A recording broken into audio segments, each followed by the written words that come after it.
Estamos bien, estamos contentos de estar en la casa de Dios para estudiar su palabra. La hermana, antes de la oración intercesora, leyó un texto, Marcos, capítulo 9, y el verso 1. Vamos a abrir la palabra de Dios allí, en San Marcos, capítulo 9, verso 1. Algunos traen Biblia, otros traen celulares. O sea, para leer la Biblia en su celular, porque celulares todos traemos. Pero que esta mañana vamos a hacer agilidad bíblica, porque hay varios textos para leer. Dije San Marcos 9.1 y en el celular rapidito uno busca ahí, presiona un texto y ya sale, ¿no? Bueno, ellos van a usar bastante eso. Así que ojalá no tengan tiempo de chatear. Muy bien, vamos a orar. Amoroso Padre, gracias por esta hermosa oportunidad de estudiar tu santa palabra. Hemos abierto tu palabra para poder estudiarla y que tu Espíritu Santo nos ilumine para entender lo que inspira. En el nombre de Jesús. Amén. Miren qué interesante versículo. También les dijo, de cierto os digo. Cada vez que el Señor Jesús decía, de cierto os digo, o de cierto te digo, era para poner en shock la mente de la gente. Una de esas ocasiones fue cuando le dijo a Nicodemo, ¿qué le dijo? De cierto te digo que es necesario, ¿qué? Nacer de nuevo. Ahí le complicó la vida. Aquí dice, de cierto os digo que algunos de los que están aquí no gustarán la muerte hasta que hayan visto que el reino de Dios ha venido con poder. ¿Oh? ¿Qué está diciendo Jesús? ¿Qué ha pasado? Vuelve a ponerlo uno en conflicto. Dice, de cierto os digo que algunos de los que están aquí no gustarán la muerte hasta que hayan visto que el reino de Dios ha venido con poder. Ustedes ya tienen el texto ahí, el título y todo. Vamos a estudiar la transfiguración. Pero saben, me puse a analizar un poquito. Dice el versículo 2. ¿Saben? La Biblia va evento tras evento. Pero en esta ocasión hay una pausa del tiempo que no sabemos qué pasa. Versículo 2. 6 días después. 6 días después, pasó una semana.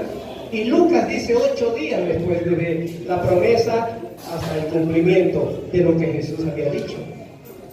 Hay algunos que están aquí que no van a morir sin haber visto la venida del Señor. 6 días después, Jesús toma a 3 de sus discípulos. ¿A quiénes? Ahí lo tienen. A Pedro, a Jacobo y a Juan. En algunas versiones dice Santiago, que es el mismo Jacobo. ¿Está bien? A 3 de sus discípulos. El que está relatando, o el evangelio que estamos estudiando, es San Marcos. Pero los 3 que escogió Jesús no está Marcos. Está Pedro, Santiago, Jacobo y Juan. Los evangelios sinópticos son conocidos, Mateo, Marcos, Lucas, como evangelios sinópticos. Es decir, casi la misma secuencia de la vida de Jesús tienen estos 3. Mateo, Marcos y Lucas. San Juan es otro tipo de narración que tiene.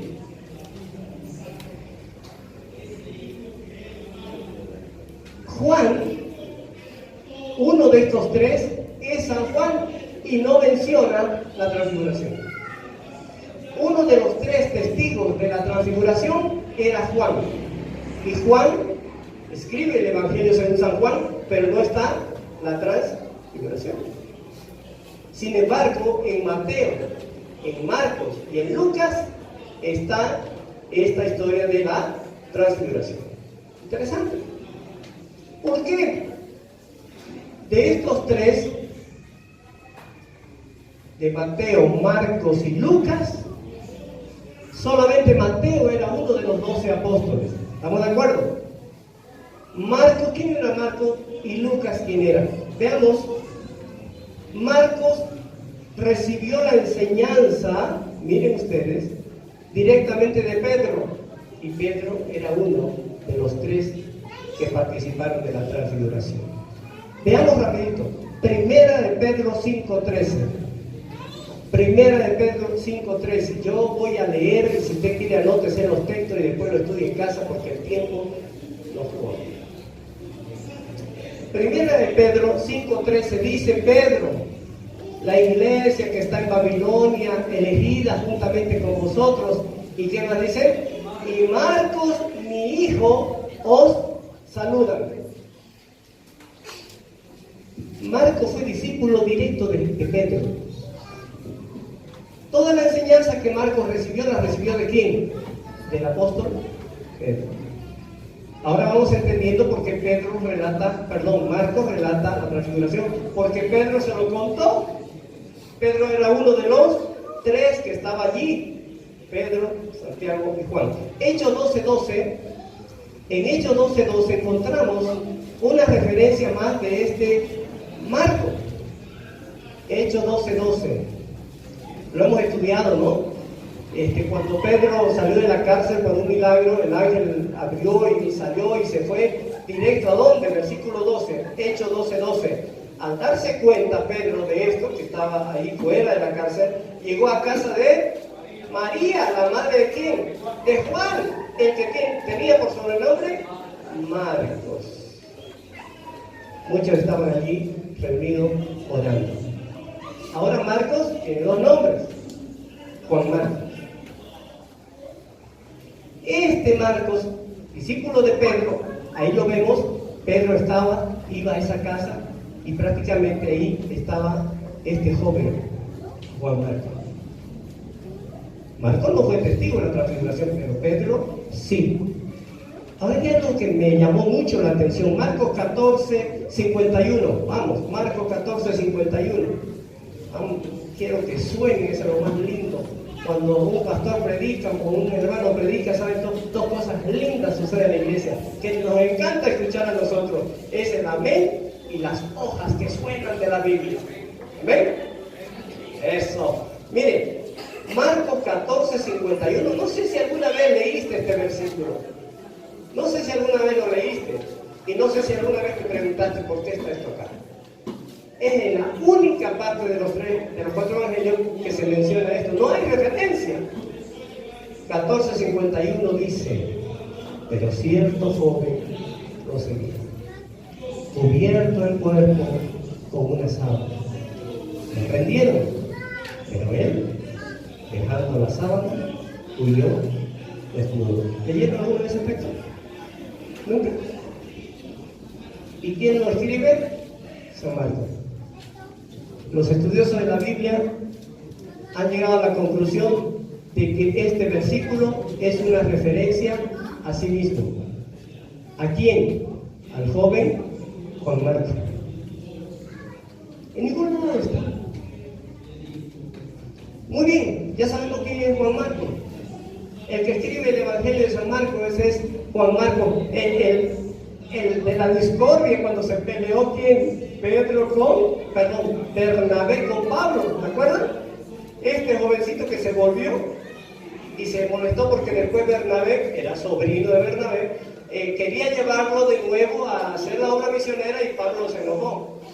Pero hoy no vamos a hablar de pelea. Sigamos. Y Lucas, que también escribe la transfiguración, no era de los 3 de Pedro, de Pedro, Santiago y Juan. Veamos, 2 Timoteo 4:11, rapidito, 2 Timoteo 4:11. Ahí encontramos referencia de Lucas.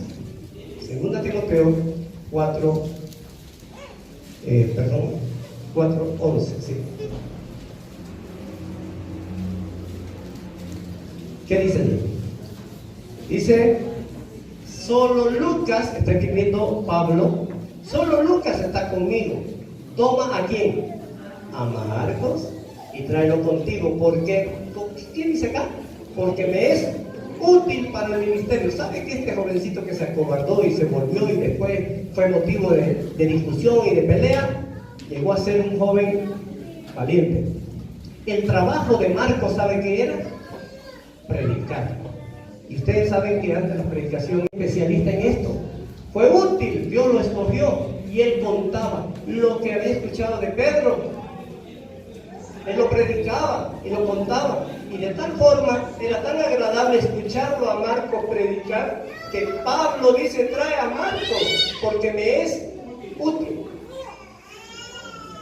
para el Evangelio. Y ahí vemos que Lucas está con Pablo. A ver, veamos otro texto, Filemón 24. Filemón 24. Filemón tiene un solo capítulo, así que Filemón, el verso 24 dice: Marcos, está escribiendo Pablo, dice Marcos, Aristarco, Demas, ¿y qué más? Y Lucas, mis colaboradores. Ahí lo vemos a Marcos y a Lucas que están juntos. El Evangelio de Mateo y el Evangelio de Lucas se basan en el Evangelio de Marcos. Marcos es el primer Evangelio que se escribió, no Mateo. Aunque en el orden que tenemos en la Biblia está Mateo, Marcos, Lucas, ¿verdad? Pero el primero en escribirse, ¿cuál fue? Marcos. Y es más cortito, y de ahí se basan los otros para escribir su Evangelio. Volvemos a Marcos 9. 6 días después, Jesús tomó a Pedro, a Jacobo y a Juan y los llevó aparte a un monte alto. Ese monte alto, miren, ¿quién era Simón? A Simón le puso un sobrenombre Jesús: Pedro. Simón, Pedro. Y Marcos 3:16, vamos rapidito, Marcos 3:16 y 17, encontramos a los hermanos Santiago y Juan. 3:16, a Simón, a quien puso por sobrenombre Pedro, Marcos 3:16, y 17 dice: a Jacobo, hijo de Zebedeo, y a Juan, hermano de Jacobo, a quienes apellidó, ¿qué cosa? Boanerges, es decir, hijos del trueno. ¿Cuántos aquí se consideran como Pedro? ¿Cuántos aquí se consideran como Santiago y Juan? Muchas veces yo me he considerado los tres. A veces los tres juntos. Porque somos así, tenemos un carácter especial, ¿no? ¿Pedro tenía un carácter especial? Sí. Que se ponía la lengua en quinta y su cerebro en segunda en primera. Y después se arrepentía. Santiago y Juan, hijo del trueno, ¿qué te quiere decir eso? ¿Cómo era su carácter? Ya eran bravos estos hermanitos. ¿Ah? Como hay algunos hermanitos bravos también, ¿no? En la iglesia ahora, ¿o no? Miren, el Señor Jesús escogía a estos tres para llevarlos casi siempre donde Él iba. Casi siempre se lo menciona a los tres. Antes que ir con los 12, escogía a estos tres. ¿Sí? Parecía como que ellos necesitaban más del amor de Jesús por ser como eran. Si usted se siente como Pedro, como Santiago, como Juan, con un carácter así como trueno, necesitamos estar más cerca de quién, de Jesús.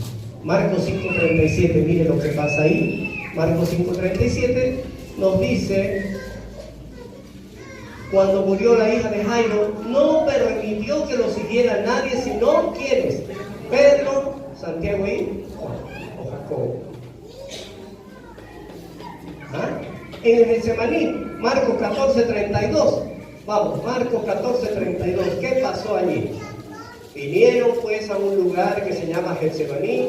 Le dice a los discípulos: siéntense aquí, entre tanto que voy a orar. Y se llevó consigo, versículo 33, ¿a quién? Pedro, Jacobo y Juan. Siempre los tres los tenían más cerca. ¿Ah? Interesante. Tanto así que algunos ya se creían. El estar todo el tiempo con Jesús más cerca que los otros, llegó un momento ellos en que se sienten un poquito allí, no sé, privilegiados. Vienen con su madre Santiago y Juan y le piden un favor a Jesús. Ay, Señor, cuando en tu reino, que uno de mis hijos esté a tu derecha y el otro a tu izquierda. ¿Ah? Eran estos hermanos, hijos de su mamá. Miren, ella también ahí, ¿no?, intercediendo para que sus hijos estén uno a la derecha y el otro a la izquierda. Había uno que estaba haciendo milagro y Juan le dice al Señor: Señor, hay uno que está haciendo milagro en tu nombre y se lo prohibimos. ¿Por qué? porque no nos sigue a nosotros. Y Jesús le dijo, no se lo olvidará. No hay alguien que esté, el que está por nosotros no está en contra. Hay un texto bíblico eso. ¿Ya? Ok. Versículo 3 estamos en Marcos 9. Los llevó a un monte alto, este es el monte Tabor, cerca de Galilea, y allí se transfiguró delante de ellos. ¿Qué significa la palabra transfigurar? ¿O de dónde viene? ¿Cuál es la raíz de la palabra transfiguración? Es metamorfosis. Es cuando el gusano se convierte en mariposa, ¿verdad? La palabra transfiguración es algo que hizo Jesús. En realidad hay un error allí de traducción, porque ahí dice se transfiguró delante de ellos. En realidad la traducción original debería ser fue transfigurado, porque quien lo transfiguró, ¿quién fue? El Padre. El Padre transfigura a Jesús. ¿Ya? Entonces fue transfigurado delante de ellos. Sus vestidos, ¿cómo eran? Se volvieron resplandecientes, muy blancos, como la nieve. Yo conocía la nieve, porque lo menciona aquí. Tanto, dice, mire, tratando de explicar cómo era tan blanco, dice, tanto que ningún lavador en la tierra los puede dejar tan blancos. Se transfiguró, fue transfigurado, y su aspecto cambió. En los otros evangelios, en Mateo y en Lucas, dice que su rostro fue como la luz del sol. ¿Y dónde más se menciona que el rostro es como el sol? En Apocalipsis, ¿verdad? Sus vestiduras blancas. Y versículo 4 es importante. Vinieron, ¿quiénes? Elías y Moisés, y hablaban con Jesús. Oiga, la palabra de Dios es tan maravillosa. A mí me encanta estudiarla, me encanta leerla. Vieron a Elías y a Moisés. En Lucas, no vamos a leer, en Lucas 9, 30, 31 dice que estos aparecieron rodeados de gloria. Lucas 9, 30 y 31. Elías y Moisés al lado de Jesús en el monte de la transfiguración, rodeados de gloria. ¿Y cómo supieron que eran Moisés y Elías? Estaba con su letrero en el pecho. ¿Cómo supieron que eran Moisés y Elías? Yo me imagino que el Señor Jesús le dijo, Pedro, Santiago y Juan, te presento, él es Elías. Y te presento acá, él es ¿quién? Moisés.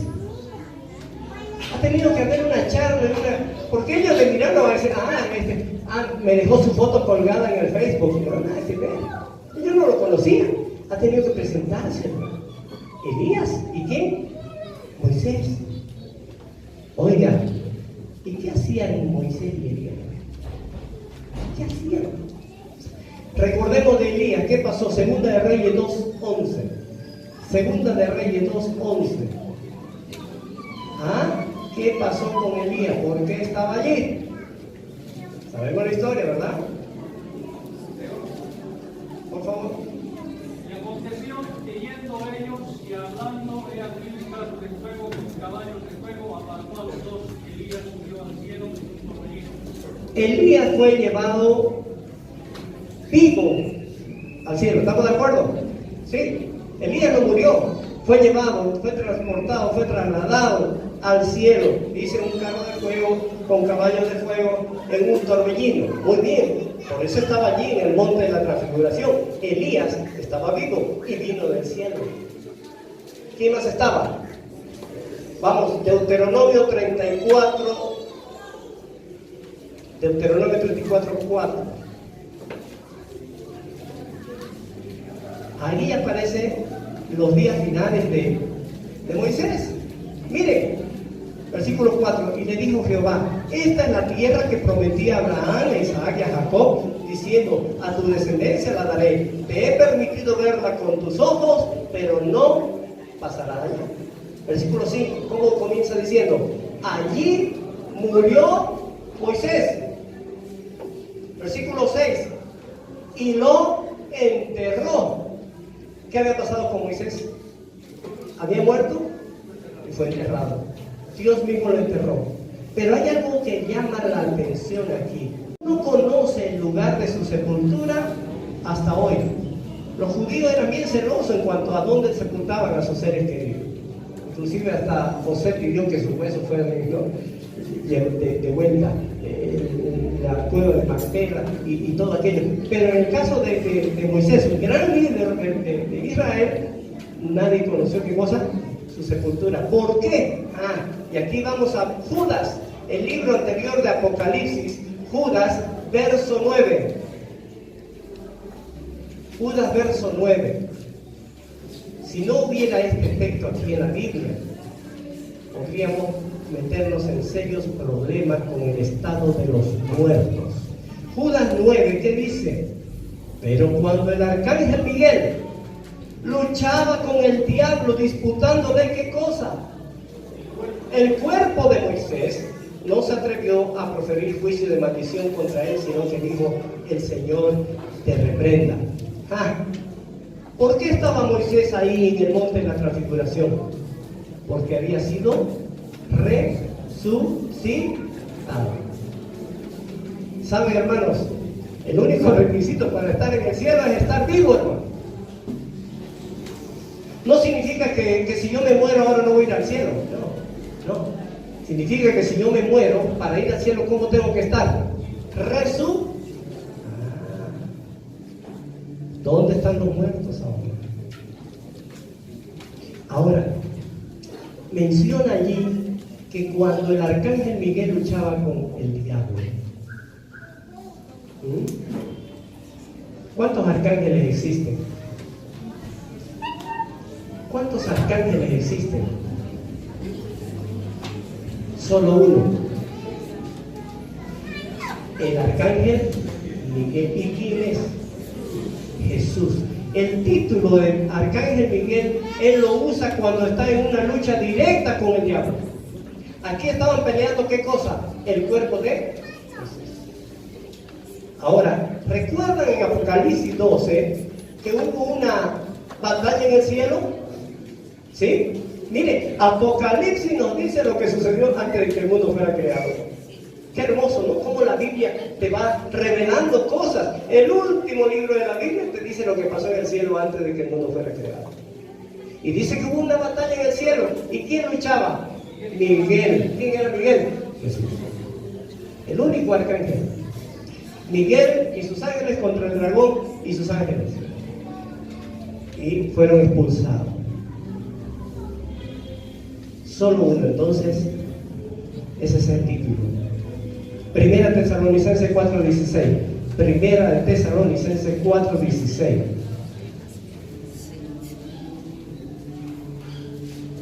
Mire lo que la palabra de Dios dice. 4:16. El Señor mismo con voz de mando, ¿con voz de qué? De arcángel y con trompeta de Dios descenderá del cielo. Entonces los muertos en Cristo resucitarán primero. Qué lindo, ¿no? Cuando el arcángel Miguel lucha directamente con el diablo, es porque tiene que ver con algo especial. El cuerpo de Moisés, y en el tiempo del fin será nuestro cuerpo. Porque el Señor mismo con voz de arcángel descenderá, y los muertos en Cristo, ¿qué va a pasar? Resucitarán primero. No están en ningún lado ahorita los muertos. A pesar de que ayer hemos tenido una fiesta, digo fiesta porque para la sociedad es una fiesta, y no sé qué piensan de los muertos, pero creo que hasta comida de ayer. Pero la Biblia no enseña eso. ¿Estamos de acuerdo? No enseña eso. Hay niveles de ángeles. Ángel, querubín, serafín. Ustedes se imaginan los ángeles con dos alas hermosas, ¿no? Yo no sé si serán plumas. ¿Qué será? ¿Cómo será? ¿Qué son? ¿Medio animal? No sé, a veces uno se pone a preguntar, como los niños, ¿verdad? Preguntan cosas. ¿Cómo irán a hacer? Ay, yo quiero tocarle la ala de un ángel. Dos alas. Isaías 6:2. Vamos rapidito a Isaías 6:2.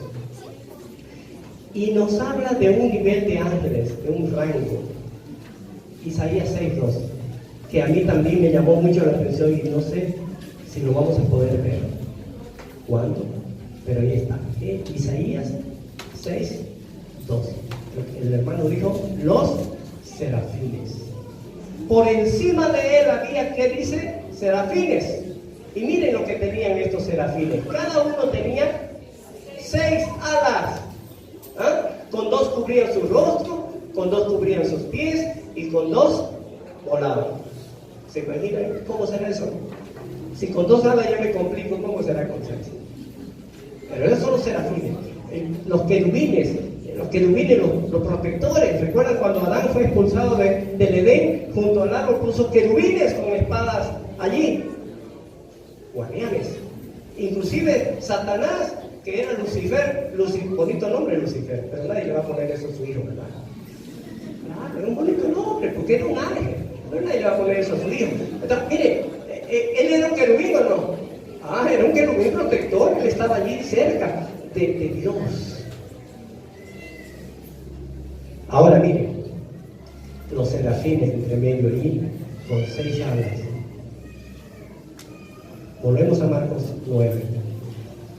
¿De qué hablaban Moisés y Elías con Jesús? Solo Lucas menciona de que hablaban de su partida que iba a tener en Jerusalén. La palabra partida viene de Éxodo. El éxodo de Jesús en Jerusalén. Iba a morir. Ahora imagínense Moisés y Elías diciéndole a Jesús, tú tienes que cumplir la voluntad de tu Padre. Tú tienes que morir por el hombre, por la humanidad. Porque si tú no mueres, aún nosotros que estamos en el cielo, miren, Moisés y Elías estaban en el cielo. De ahí vinieron a animar a Jesús. Porque ellos estaban gozando ya, vamos a decir, de la eternidad, pero condicionalmente. Porque Jesús todavía no había, ¿qué cosa? No había muerto, no había resucitado. Ellos estaban ahí disfrutando, pero tenían que Jesús cumplir la misión de ser el Mesías sufriente. A eso vinieron a animarlos. Y ahí estaban. Entonces Pedro dijo a Jesús, haremos unas 3 cabañitas aquí, unas parejillas ahí. No entendía lo que decía. Versículo 7. Entonces vino una nube que les hizo sombra, y desde la nube una voz que decía, este es mi Hijo amado, a él oigo. Hay 3 partes en la Biblia donde escuchamos la voz de Dios. Una, ¿cuándo fue? En el bautismo. Cuando Jesús salió de ser bautizado, la voz de Dios se oyó diciendo, este es mi Hijo amado. En la transfiguración, aquí, escuchamos nuevamente la voz de Dios. Pero miren en San Juan 12:28, repito. San Juan 12:28 nos relata cuando Jesús, la última vez que anuncia su muerte, versículo 28, Padre, glorifica tu nombre. Entonces vino una voz del cielo que le dijo, lo he glorificado y lo glorificaré otra vez. La multitud que estaba allí había oído la voz. ¿Y qué decían? Que había sido un trueno. Otros decían, un ángel le ha hablado.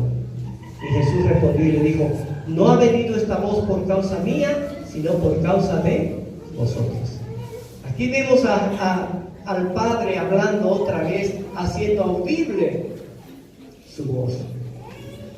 Versículo 9. Desaparece Moisés y Elías, queda Jesús solo, y mientras descendían del monte, les mandó Jesús a los 3 discípulos que a nadie dijeran lo que habían visto hasta que el Hijo del Hombre hubiera, ¿qué? Resucitado de los muertos. Miren, le dijo, les voy a contar, quiero que esto sea un secreto entre nosotros. Nadie debe saber de la transfiguración hasta cuándo. Hasta cuando el Hijo del Hombre hubiera resucitado. Tienen que esperar a que Jesús resucite para recién contar lo que habían visto. ¿Estamos de acuerdo? No hubiéramos tenido esta historia aquí. Pero sabemos que Jesús murió y resucitó. Quiero ir finalizando con una pregunta. ¿Cuántos seres humanos hay en el cielo ahora? Ya se preguntaron, ¿cuántos seres humanos vivos están ahora en el cielo? A ver, recordemos, bíblicamente. ¿Ah? Enoc, ¿verdad? Enoc fue trasladado al cielo. Testimonio de haber agradado a Jesús, se lo llevó. Enoc 365 años tenía cuando fue llevado vivo. Desapareció porque el Señor se lo llevó. Después hemos visto ahora el caso de Elías, ¿verdad? En un carro de fuego, en un torbellino, se fue vivo. El otro caso que vimos, Moisés murió, pero Jesús lo resucitó. ¿Quién es más? Mateo 27, 51. Mateo 27, 51.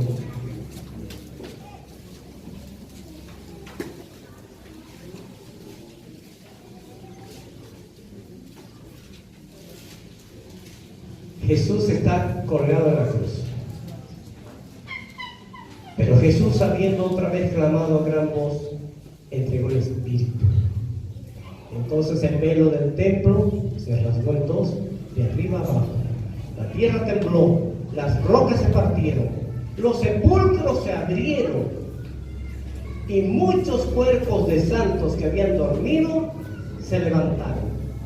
Y después que Él resucitó, salieron de los sepulcros, entraron en la santa ciudad y aparecieron a muchos. Hubo una resurrección especial cuando Jesús resucitó. Muchos cuerpos de santos que habían dormido salieron. 1 Corintios 15, 22. 1 Corintios 15, 22.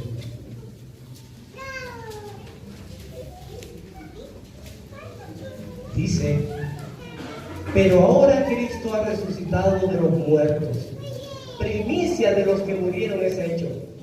Pues por cuanto la muerte entró por un hombre, también por un hombre la resurrección de los muertos.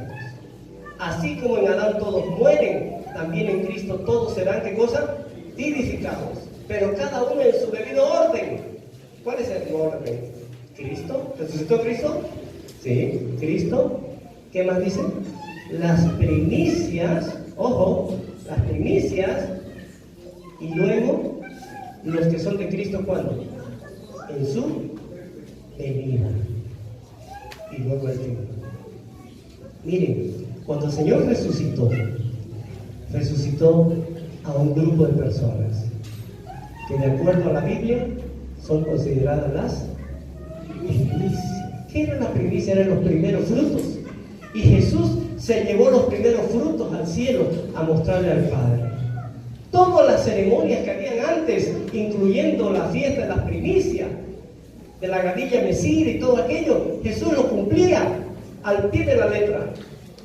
Y aún ahora que resucitó el Cordero Pascual y llegó el tiempo de cuando se mecía la gavilla, que tenía que llevar las primicias, agarró un manojo de seres humanos y llevó al cielo para presentarlo como primicia.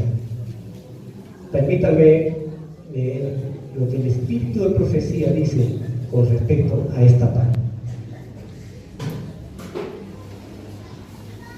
Cuando Cristo resucitó de entre los muertos como primicia de los que dormían, Él era antitipo de la gavilla mecida, y su resurrección se realizó en el mismo día en que esa gavilla era presentada delante del Señor. Por más de 1000 años se había realizado esta ceremonia simbólica. Voy a ir un poco más adelante. Así también Cristo, las primicias, representaban la gran mies espiritual que ha de ser juntada para el reino de Dios. Su resurrección es tipo y garantía de la resurrección de todos los justos muertos. Más adelante. Al resucitar Cristo, esto está en deseado de toda la gente, en este libro está en la página 477 para que ustedes después lo verifiquen. Dice, al resucitar Cristo, sacó de la tumba a una multitud de cautivos. ¿Cuántos? ¿Cuántos dicen? ¿Una multitud? ¿Cuántos hay en el cielo? Y dice, el terremoto, ocurrido en ocasión de su muerte había abierto las tumbas, y cuando él resucitó salieron con él. Eran, escuchen bien, eran quienes habían sido colaboradores con Dios y quienes a costa de su vida. Entonces, estas personas, ¿qué eran? Mártires. No era todo lo que habían muerto hasta antes de Cristo, no. Era una multitud, era un grupo seleccionado de mártires. Escuchen bien, habían dado testimonio de la verdad. Ahora iban a ser testigos del ser que los había resucitado de los muertos. Dice acá, los que salieron de la tumba en ocasión de la resurrección de Cristo fueron resucitados para vida eterna. Habían algunos que habían resucitado y habían vuelto a morir. Casos, la hija de Jairo, Lázaro, ¿verdad? El hijo de la viuda de Naín. Ellos habían sido resucitados, pero volvieron a morir. Estos que resucitaron en ocasión de la muerte de Jesús, dice que fueron resucitados para vida eterna. Nunca más verán la muerte ni experimentarán dolor. Pero yo encontré otra cita interesante. No traje el libro porque lo tengo en un libro muy grueso, pero me lo cogí acá. Y si quieren anoten la referencia. Primeros Escritos, el capítulo 40, la resurrección de Cristo. Miren lo que dice con respecto a esto que resucitaron en la muerte de Jesús en la resurrección. Cuando Jesús, pendiente de la cruz, exclamó, consumado es, las peñas se hendieron, se partieron, la tierra tembló y se abrieron algunas tumbas. Al resurgir él, o al resucitar triunfante de la muerte y del sepulcro, mientras la tierra se tambaleaba y los fulgores del cielo brillaban sobre el sagrado lugar, escuchen ahora, algunos de los justos muertos, obedientes a su llamamiento, salieron de los sepulcros como testigos de que Cristo había resucitado. Había una situación ahí, los mismos sacerdotes querían que los guardias que militan, ¿verdad?, que digan que los discípulos se los robaron el cuerpo y que digan que había ¿qué? Resucitado, lo mismo. Pero estas personas salieron para ser testigos de que Jesús había resucitado. Aquellos favorecidos santos salieron glorificados. Miren, eran santos escogidos de todas las épocas, desde la creación hasta los días de Cristo. Ahora pensemos, ¿eran mártires? Sí. Desde la creación hasta los días de Cristo. ¿Quién fue el primer mártir? ¿Quién? Abel. Abel. ¿Quién fue el último mártir en los días de Cristo? No después. En los días de Cristo. Esteban fue después. Juan el Bautista. Y yo me preguntaba, ¿por qué dejó a su primo morir de esa forma? ¿Por qué dejó que Juan el Bautista muera decapitado? Era su primo, 6 meses de diferencia nada más tenía. ¿Por qué le permitió esa muerte? Tenía algo especial para él. Porque a los días cuando Jesús resucitó, resucitaron mártires.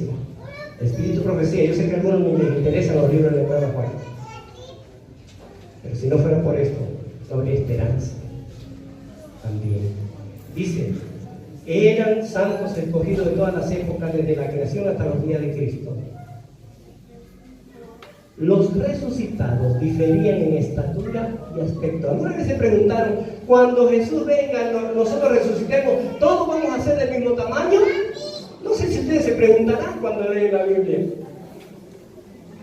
Escuchen, los resucitados diferían en estatura y aspecto, pues unos eran de más noble continentes que otros. No voy a seguir leyendo, pero solamente le digo que los que resucitaron de la época de Noé, de la época de Abraham, comparado con los que resucitaron en la época de Cristo, algunos parecían ángeles por su gallardía. Así lo presenta la palabra. Imagínense el día de la resurrección. Imagínense la reina Esther, ¿no?, al lado de Eva. No sé su estatura, pero no vamos a entrar en detalles. Tenemos una esperanza, que es que un día el Señor va a volver. Ya se llevó las primicias, así que no hay 4 en el cielo. ¿Estamos de acuerdo? Yo digo Abel, digo Juan el Bautista, pero porque dice la escritora, la mensajera del Señor, de paso, ella nunca dijo ser profetisa. Ojo, nunca dijo la hermana White, yo soy profetisa de la iglesia adventista. Nunca. Por si alguien a ustedes le van a decir, ay, ustedes tienen su profetisa. Pero ¿saben quién le puso ese título? ¿Quién le puso? La iglesia. Probando los espíritus, estudiando, escudriñando y viendo si se cumplía o no se cumplía. La iglesia fue la que dice, ella siempre dijo de ella, yo soy ¿qué cosa? La sierva del Señor. Lo único que ella siempre dijo. Nosotros le hemos puesto el título de profetiza por sus frutos, la conocimos. De manera que en el cielo están las primicias. Estas personas salieron revestidos de inmortalidad. Fueron llamados para ser testigos de la resurrección de Jesús. Y son mártires escogidos desde la creación hasta los días de Cristo. ¿Saben, hermanos? ¿A cuánto les gustaría ir al cielo? Amén. Ese no es el propósito del tema de hoy, es que nosotros anhelemos la segunda venida. Hace una semana atrás fuimos invitados a celebrar 26 años de fundación de una iglesia, y un hermano pasó al frente y dijo, ya no quisiera yo celebrar el año 27. Quisiera que el Señor venga antes.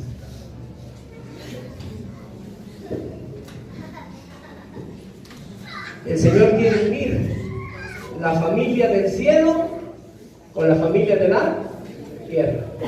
Pónganse de pie, hermano, vamos a orar.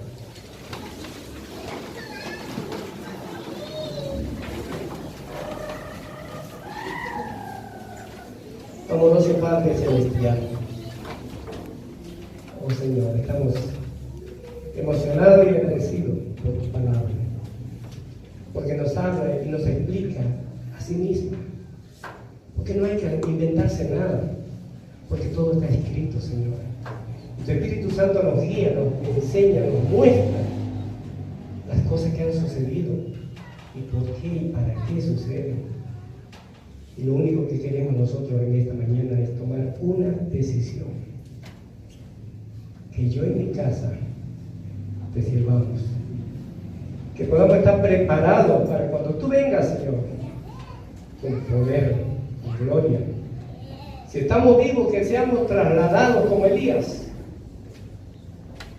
Y si estamos en el descanso, Señor, que podamos oír tu voz diciendo nuestro nombre, para que salgamos de la tumba glorificados y podamos estar siempre contigo, Señor. Son favores que te pedimos en el nombre de Jesús.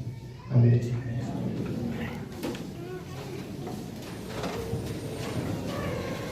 Vamos a terminar cantando el himno 400.